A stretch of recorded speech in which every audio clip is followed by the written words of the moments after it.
ಓಂ ಸದ್ಗುರುನಾಥ ಶರಣಂ ಜಯ ಜಯ. ಓಂ ಸಚ್ಚಿದಾನಂದ ಶರಣಂ ಜಯ ಜಯ. ಎಲ್ಲರಿಗೂ ನನ್ನ ನಮಸ್ಕಾರಗಳು. ಯೋಗ ವಾಸಿಷ್ಠ ನಿರ್ವಾಣ ಪ್ರಕರಣ. ವಸಿಷ್ಠರು ಶ್ರೀರಾಮಚಂದ್ರನಿಗೆ ಅನೇಕ ವಿಚಾರಗಳನ್ನ ತಿಳಿಸ್ಕೊಡ್ತಾ ಇದ್ರು. ಈಗ ಅವರು ಒಂದು ದೇಹದಿಂದ ಪ್ರಾಣವು ಹೊರಟು ವ್ಯೋಮಾಕಾಶದಲ್ಲಿ ವ್ಯೋಮವಾಯುವಿನಲ್ಲಿ ಅಂದರೆ ಆಕಾಶದ ವಾಯುವಿನಲ್ಲಿ ಈ ಪ್ರಾಣವಾಯು ಹೋಗಿ ಸೇರ್ಕೊಳ್ತದೆ. ಆದರೆ ಅದು ಅಲ್ಲಿ ವಿಲೀನವನ್ನು ಹೊಂದುವುದಿಲ್ಲ. ಆ ಸಂಸ್ಕಾರಯುತವಾಗಿ ಯಾವ ದೇಹವನ್ನು ಸ್ಮರಣೆ ಮಾಡಿಕೊಂಡು ಕರ್ಮಾನುಸಾರವಾಗಿ ಅದು ಹೊರಟಿರ್ತದೋ ಆ ದೇಹವನ್ನು ಸೇರುವಾಗ ಅದೇನು ಮಾಡ್ತದೆ, ಆ ದೇಹದಲ್ಲಿರಬೇಕಾದಂಥ ಮನಸ್ಸಿನ ಗುಣ, ಆ ದೇಹದಲ್ಲಿರ್ತಕ್ಕಂಥ ಮನಸ್ಸು ಯಾವ ರೀತಿಯಲ್ಲಿ ಕೆಲಸ ಮಾಡಬೇಕೋ ಆ ಗುಣವನ್ನು ಅದು ಪಡೆದುಕೊಳ್ತದೆ ಅನ್ನೋ ವಿಚಾರವನ್ನೆಲ್ಲ ಇಲ್ಲಿ ತಿಳಿಸ್ತಾ ಇದ್ರು. ವಸಿಷ್ಠರು ಮುಂದುವರೆದು ಹೇಳ್ತಾರೆ, ವಿಚಾರದಿಂದ ಜೀವನು ಅಜೀವನಾಗುವನು. ಚೆನ್ನಾಗಿ ವಿಚಾರ ಮಾಡ್ತಾ ಮಾಡ್ತಾ ಸತ್ಯ ಯಾವುದು, ಅಸತ್ಯ ಯಾವುದು, ಮೋಕ್ಷ ಯಾವುದು, ಬಂಧನ ಯಾವುದು, ಜೀವನ ಯಾರು, ಪರಮಾತ್ಮನ ಯಾರು, ಪ್ರಪಂಚ ಏನು, ಪಾರಮಾರ್ಥ ಏನು, ಇವೆಲ್ಲವನ್ನು ವಿಚಾರ ಮಾಡ್ತಾ ಮಾಡ್ತಾ ಏನಾಗ್ತಾನೆ, ಜೀವನು ಜೀವ ದೆಸೆಯಿಂದ ಪರಮಾತ್ಮನ ದೆಸೆಗೆ ಹೊರಟು ಹೋಗ್ತಾನೆ. ಅಂದರೆ ಜೀವನು ಅಜೀವನಾಗಿ ಬದಲಾಗ್ತಾನೆ, ಚಿತ್ತವು ಅಚಿತ್ತವಾಗುವುದು. ಹೀಗೆ ಜೀವ ಮತ್ತು ಚಿತ್ತಗಳು ಕ್ಷಯವಾಗಲು ಅವಿದ್ಯೆಯು ನಾಶವಾಗುವುದು. ಅದೇ ಮೋಕ್ಷ. ಅರ್ಥ ಆಗ್ತದೆ ಅಲ್ವಾ? ಮೋಕ್ಷ ಅಂದರೆ ಜೀವನು ಅಜೀವನಾಗಬೇಕು, ಚಿತ್ತವು ಅಚಿತ್ತವಾಗಬೇಕು ಮತ್ತು ಜೀವ ಚಿತ್ತಗಳು ಕ್ಷಯವಾಗಲು ಅವಿದ್ಯೆಯು ಸಂಪೂರ್ಣವಾಗಿ ನಾಶವಾಗುವುದು. ಅವಿದ್ಯೆ ನಾಶವಾಯಿತು ಅಂದರೆ ಏನಾಗುತ್ತೆ, ಅದು ಮೋಕ್ಷವನ್ನು ಪಡೆದುಕೊಳ್ಳುತ್ತದೆ. ಇದು ಕೂಡ ಮೋಕ್ಷವೇ. ಪರಮಪದ ಅಂದರೆ ಏನು? ಪರಮಪದ ಅಂದರೆ ವಾಸನಾ ಕ್ಷಯವಾಗಬೇಕು, ಪ್ರಾಣ ವೃತ್ತಿಗಳು ಇಲ್ಲವಾಗಬೇಕು, ಮನಸ್ಸಿನ ವೃತ್ತಿಗಳು ಇಲ್ಲವಾಗಬೇಕು. ಹಸಿವು, ಬಾಯಾರಿಕೆ, ಸುಖ ದುಃಖ ಮತ್ತು ವಾಸನಾಕ್ಷಯ ಇವಿಷ್ಟು ಆದರೆ ಅದು ಪರಮಪದವನ್ನು, ಮುಕ್ತಿಯನ್ನು ಪಡೆದುಕೊಳ್ತದೆ. ಅದು ಇದು ಎಲ್ಲ ಈ ಡೆಫಿನೇಷನ್ನ, ಈ ವಿವರಣೆಯನ್ನು ಯಾತಕ್ಕೆ ಕೊಡ್ತಾ ಇದ್ದಾರೆ ಅಂದರೆ ನಮಗೆ ಚೆನ್ನಾಗಿ ಮನದಟ್ಟಾಗಲಿ ಅಂತ. ಇದು ಜ್ಞಾನಪೂರ್ವಕವಾಗಿ ವಿಚಾರ ಮಾಡ್ತಕ್ಕಂಥದ್ದು. ಮೃಗತೃಷ್ಣೆಯ ಜಲವು ತೋರುವಂತೆ ಮನಸ್ಸು, ಅಹಂತ ಮೊದಲಾದವುಗಳು ಕಾಣುವು. ಅವು ಅಸತ್ಗಳು. ಅವು ಕಾಣಿಸಿಕೊಳ್ಳಲು ಕಾರಣಗಳೇ ಇಲ್ಲ. ವಿಚಾರ ಮಾಡಿ ನೋಡುತ್ತಿದ್ದರೆ ಅವು ನಾಶವಾಗುವು. ಅಹಂ ಎನ್ನುವುದು ಅಂದರೆ ಅಹಂಕಾರ, ಮನಸ್ಸು, ಇವೆಲ್ಲ ಮೃಗತೃಷ್ಣೆಯ ಜಲವು ತೋರುವಂತೆ, ಮರಳುಗಾಡಿನಲ್ಲಿ ನೀರು ಕಂಡಂತೆ ಕಾಣ್ತದಲ್ಲ, ಈ ರೀತಿಯಲ್ಲಿ ಇವು ಕಾಣಿಸ್ಕೊಳ್ತವೆ ಅಷ್ಟೇ. ಆದರೆ ಇವುಗಳಿಗೆ ಅಸ್ತಿತ್ವ ಇಲ್ಲ. ಅವು ನಿಜವಾದವು ಅಲ್ಲ. ಅವು ಅಸತ್ತಾದವುಗಳು, ಸತ್ತಾದವಲ್ಲ, ಯಾವಾಗಲೂ ಇರ್ತಕ್ಕಂಥವುಗಳಲ್ಲ. ಮತ್ತು ಇವು ಕಾಣಿಸ್ಕೊಳ್ಳೋದಕ್ಕೆ ಕಾರಣಗಳೇ ಇಲ್ಲ. ಸರಿಯಾಗಿ ವಿಚಾರ ನೋಡಿದ್ದೇ ಆದರೆ ಅವು ನಾಶವಾಗ್ತಕ್ಕಂಥವು. ಸರಿಯಾಗಿ ವಿಚಾರ ಮಾಡಿ ನೋಡಬೇಕು ಅದನ್ನು. ಮನಸ್ಸನ್ನಾಗಲಿ ಅಹಮ್ಮನ್ನಾಗಲಿ ನಾವು ಸರಿಯಾಗಿ ವಿಚಾರ ಮಾಡಿ ನೋಡಿದ್ದೇ ಆದರೆ ಅವುಗಳಿಗೆ ಅಸ್ತಿತ್ವ ಕಳೆದುಕೊಳ್ತದೆ. ಇಲ್ಲಿ ನಾವು ನೈತಿಕ ಮಟ್ಟವನ್ನು ಚೆನ್ನಾಗಿ ರೂಢಿಸ್ಕೊಳ್ಬೇಕು. ನಮ್ಮಲ್ಲಿ ನಾವೇ ಜಡ್ಜ್ಮೆಂಟ್ ಕೊಟ್ಕೋಬೇಕು.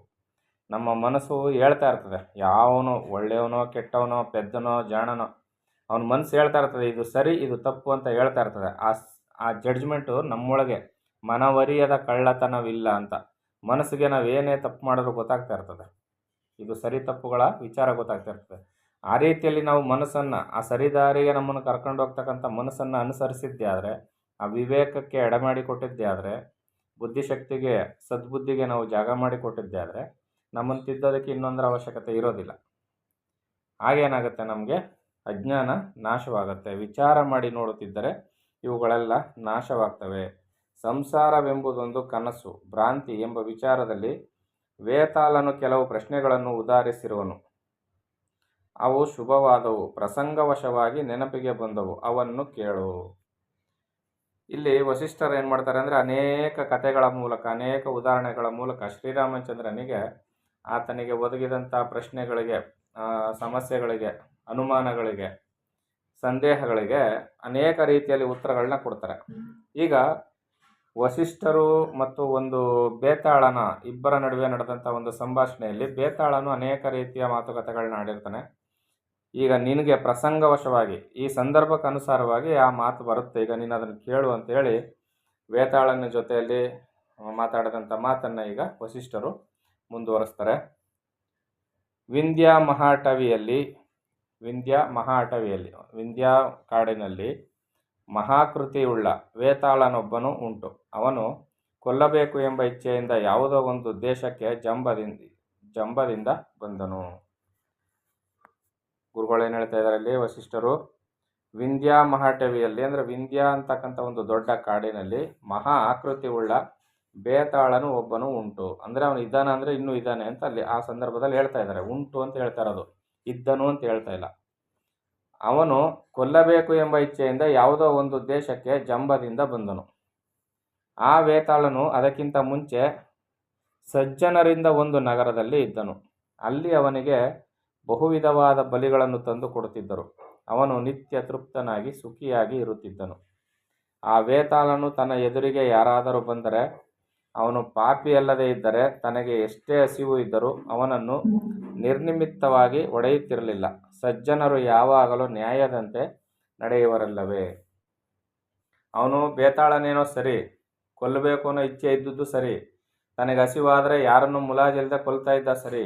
ಆದರೆ ಸಜ್ಜನರು ಅಂತ ಗೊತ್ತಾದರೆ ಅವರು ಪಾಪ ಕಾರ್ಯವನ್ನು ಮಾಡದೇ ಇದ್ದರೆ ಅಂಥವ್ರನ್ನ ಅವನು ಮುಟ್ತಾ ಇರಲಿಲ್ವಂತ. ನೋಡಿ, ಬೇತಾಳನಲ್ಲೂ ಸಜ್ಜನಿಕೆ ಎಷ್ಟಿತ್ತು ಅಂತ. ಅದಕ್ಕೆ ಇಲ್ಲಿ ಏನು ಹೇಳ್ತಾ ಇದ್ದಾರೆ, ಸಜ್ಜನರು ಯಾವಾಗಲೂ ನ್ಯಾಯದಂತೆ ನಡೆಯುವರಲ್ಲವೇ.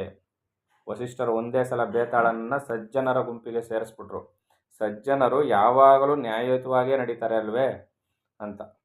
ಅಡವಿಯಲ್ಲಿ ಇರಬೇಕಾದ ವೇತಾಳನು ಒಂದಾನೊಂದು ಸಲ ಇನ್ನೊಂದು ನಗರಕ್ಕೆ ಹೋದನು. ನ್ಯಾಯಸಮ್ಮತವಾಗಿ ತನಗೆ ಸಿಕ್ಕುವ ಜನರನ್ನು ತನಗೆ ಹಸಿವಾದಾಗ ತಿನ್ನಬೇಕೆಂದು ಅವನಿಗೆ ಆಸೆ ಇತ್ತು. ಹಸಿವಾದಾಗ ಏನು ಸಿಗ್ತದೋ, ಹಸಿವಾದಾಗ ತಾನು ಅವರನ್ನು ಹಿಡಿದು ತಿಂತಾ ಇದ್ದ. ಆದರೆ ಹಸಿವು ಇಲ್ಲದೇ ಇರೋ ಸಮಯದಲ್ಲಿ ಯಾರಿಗೂ ತೊಂದರೆ ಕೊಡ್ತಾ ಇರಲಿಲ್ಲ. DVG ಅವರು ಒಂದು ಕಡೆ ಬರಿತಾ ಇದ್ರು, ಹೊಟ್ಟೆ ತುಂಬಿದ ತೋಳ ಎಳೆಗರು ಆಟ ಆಡೋದನ್ನು ನೋಡ್ತಾ ಮಲಗಿತ್ತಂತ. ಅದೇ ಹಸ್ತಿದ್ದಿರ್ಬಿಡ್ತಿತ್ತ, ತಿಂದಾಕ್ಬಿಡ್ತಿತ್ತು. ಅಂದರೆ ತಮ್ಮ ಈ ಜಗತ್ತಿನ ನಿಯಮಗಳನ್ನ, ಪ್ರಕೃತಿಯ ನಿಯಮಗಳನ್ನ ನಿಜವಾಗಿಯೂ ಪಾಲಿಸ್ತಕ್ಕಂಥದ್ದು ಮನುಷ್ಯನ ಒಬ್ಬನ ಅಂದ್ಬಿಟ್ಟು ಎಲ್ಲರೂ ಪಾಲಿಸ್ತಾರೆ. ಜಗತ್ತಿನ ಎಲ್ಲ ಜೀವರಾಶಿಗಳು ಪ್ರಕೃತಿ ನಿಯಮವನ್ನು ಪಾಲಿಸ್ತವೆ. ಆದರೆ ಪ್ರಕೃತಿ ನಿಯಮವನ್ನು ಪಾಲಿಸ್ತಾ ಇರೋದು ಮನುಷ್ಯ ಮಾತ್ರ. ಹೊಟ್ಟೆ ತುಂಬಿದ ತೋಳ ಪಕ್ಕದಲ್ಲಿ ಒಂದು ಕರು ಆಟ ಆಡ್ತಾ ಇದ್ರೆ ಅದನ್ನು ಮುಟ್ಲಿಲ್ವಂಥದ್ದು. ಯಾಕಂದ್ರೆ ಅದಕ್ಕೆ ಹಸಿವಿಲ್ಲ, ಅದನ್ನು ಕೊಲ್ಲೋ ಅಗತ್ಯ ಅದಕ್ಕಿಲ್ಲ, ಸುಮ್ಮನೆ ಇರ್ತಿತ್ತಂತೆ. ಆದರೆ ಮನುಷ್ಯ ಹಂಗಲ್ಲ. ಹೊಟ್ಟೆ ತುಂಬಿದೆ, 3 ಹೊತ್ತಿಗಾಗಷ್ಟು ತುಂಬಿದೆ ಅಂದರೆ ಇನ್ನು 30 ವರ್ಷಕ್ಕಾಗಷ್ಟು ಸಂಗ್ರಹ ಮಾಡೋಕ್ಕೆ ಎಲ್ಲನೂ ಕಿತ್ತು ಗುಡ್ಡೆ ಹಾಕೊಂಡು ಮಡ್ಕೊಳ್ತಿದ್ನಂತೆ. ಇದು ಮನುಷ್ಯನ ಗುಣ. ಅದರಿಂದಲೇ ಮನುಷ್ಯನಿಗೋಸ್ಕರ ಧರ್ಮ ಬೋಧನೆ ಮಾಡಲ್ಪಟ್ಟಿದ್ದು. ಧರ್ಮ ಪ್ರಾಣಿಗಳಿಗೆ ಬೋಧನೆ ಮಾಡಲ್ಪಟ್ಟಿಲ್ಲ. ಧರ್ಮ ಬೋಧನೆ ಆಗಿರೋದು ಮನುಷ್ಯನಿಗೆ. ಧರ್ಮಶಾಸ್ತ್ರಗಳು ಮನುಷ್ಯನಿಗೆ ಹೇಳಲ್ಪಟ್ಟಿರ್ತಕ್ಕಂಥದ್ದು. ಈಗ ಈ ರಾಕ್ಷಸ, ಈ ಬೇತಾಳ ತನಗೆ ಹೊಟ್ಟೆ ಹಸ್ದಾಗ ನ್ಯಾಯಯುತವಾಗಿ ಆ ಟೈಮಲ್ಲಿ ಯಾರು ಸಿಗ್ತಾರೋ ಅವ್ರನ್ನ ತಿನ್ನೋದಕ್ಕೆ ಅವನಿಗೆ ಆಸೆ ಪಡ್ತಿದ್ದ. ಅಲ್ಲಿ ರಾತ್ರಿಯ ಹೊತ್ತು ಎಂದಿನಂತೆ ನಗರದಲ್ಲಿ ಸುತ್ತುತ್ತಿರುವ ಅರಸನನ್ನು ಕಂಡು ಗುಡುಗಿನಂತೆ ಘೋರವಾಗಿರುವ ಶಬ್ದದಿಂದ ಆ ಉಗ್ರನಾದ ನಿಶಾಚರನು ಆ ಅರಸನನ್ನು ಮಾತನಾಡಿಸಿದನು. ಸರಿ, ಅವನು ಇದ್ದ ಜಾಗದಿಂದ ವೇತಾಳ ಏನು ಮಾಡ್ತಾನೆ, ನಗರಕ್ಕೆ ಬಂದ. ಅಲ್ಲಿ ಒಬ್ಬ ಅರಸ ಸುತ್ತಾಡ್ತಾ ಇರ್ತಾನೆ, ನಗರ ಪ್ರದಕ್ಷಿಣೆ ಮಾಡ್ತಾ ಇರ್ತಾನೆ, ರಾಜ ಆಡಳಿತದ ಸಂಬಂಧವಾಗಿ. ಆ ರಾಜನನ್ನು ನೋಡಿ ಜೋರಾಗಿ ಗುಡುಗಿ ಕಿರುಚಿ ಅವನ ಹತ್ರಕ್ಕೆ ಹೋಗಿ ಆ ರಾಜನನ್ನು ಮಾತಾಡಿಸ್ತಾನೆ. ಈಗ ಬೇತಾಳ ಹೇಳ್ತಾನೆ, ಎಲೈ ರಾಜನೇ, ಭಯಂಕರವಾದ ವೇತಾಳನು ನಾನು ಭಯಂಕರವಾದ ಬೇತಾಳ ನಾನು. ನೀನು ನನ್ನ ಕೈಗೆ ಸಿಕ್ಕಿರುವೆ.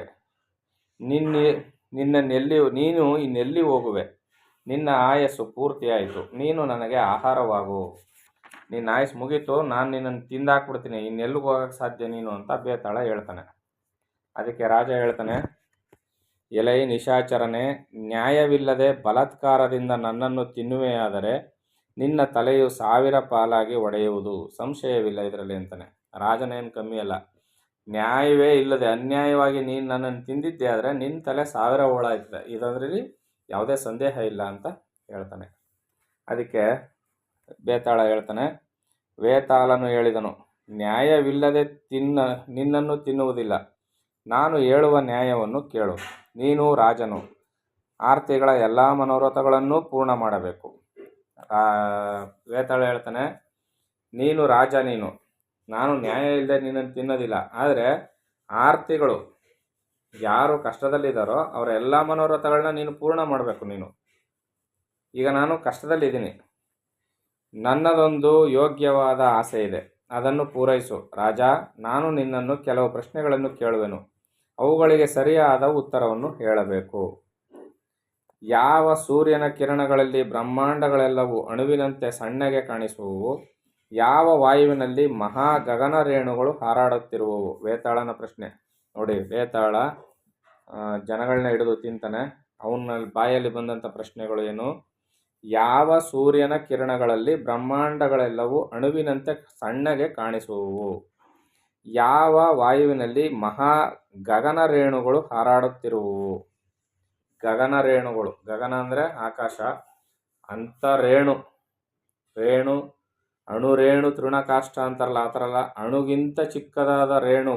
ಈ ಗಗನವನ್ನು ಒಂದು ರೇಣುವಿಗೆ ಹೋಲಿಕೆ ಮಾಡಿ ಹೇಳ್ತಾ ಇದ್ದಾನೆ. ಗಗನ ರೇಣುಗಳು ಹಾರಾಡುತ್ತಿರುವವು. ಯಾವ ವಾಯುವಿನಲ್ಲಿ?